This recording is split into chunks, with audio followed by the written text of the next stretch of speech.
So she is lot of loose skin in the lower abdomen. So इस case में हम लोग liposuction करेंगे अपर एब्डोमेन, लोअर एब्डोमेन और साइड के बल्जेस का। जो मार्किंग रहती है वो स्टैंडिंग पोजीशन में की जाती है, क्योंकि जब हम लेटते हैं तो कम्प्लीटली फ्लैट हो जाता है।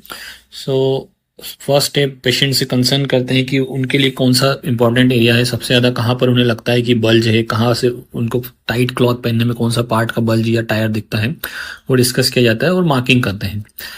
मार्किंग करने के बाद हम लोग पेशेंट को स्पाइन एनेस्थीसिया देते हैं, जिसमें कि जो लोअर पार्ट बॉडी का वो एनेस्थेटाइज किया जाता है।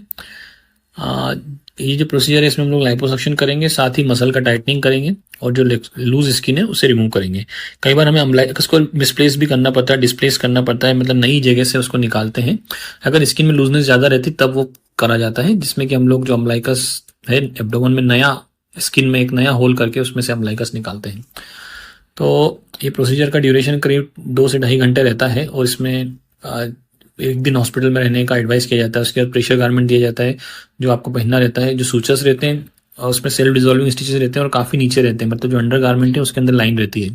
पहले यदि सिजेरियन सेक्शन हुआ है तो वो लाइन सिजेरियन सेक्शन के ऊपर ही रहती है, मतलब कोई नया एक्स्ट्रा कट नहीं आता है, बस वो जो एग्जिस्टिंग सिजेरियन सेक्शन का कट है उसको थोड़ा एक्सटेंड किया जाता है।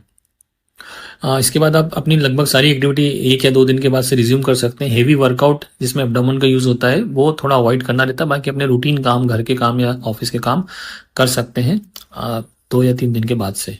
प्रेशर गारमेंट अगले 2 हफ्ते या 3 हफ्ते पहनना रहता है, जिसमें कि कंप्रेशन गारमेंट पहनना रहता है, ऊपर से अपने नॉर्मल कपड़े पहन सकते हैं। थोड़ा स्वेलिंग रहता है, रेडनेस रहता है उस पार्ट में जहाँ पर करते हैं लाइपोसक्शन। इसके अलावा और कोई मेजर साइड इफेक्ट होने का रिस्क बहुत ही कम रहता है। सो इंटायरली सेफ और इफेक्टिव प्रोसीजर है, स्पेशली यदि आपने वेट लॉस किया है बहुत ज़्यादा, काफ़ी सारी लूज स्किन है। कई बार अगर प्रेगनेंसी के बाद लूज स्किन बहुत ज़्यादा नहीं है, सिर्फ थोड़ा फैट है, तो हम लोग सिर्फ लाइपोसक्शन भी कर सकते हैं उसके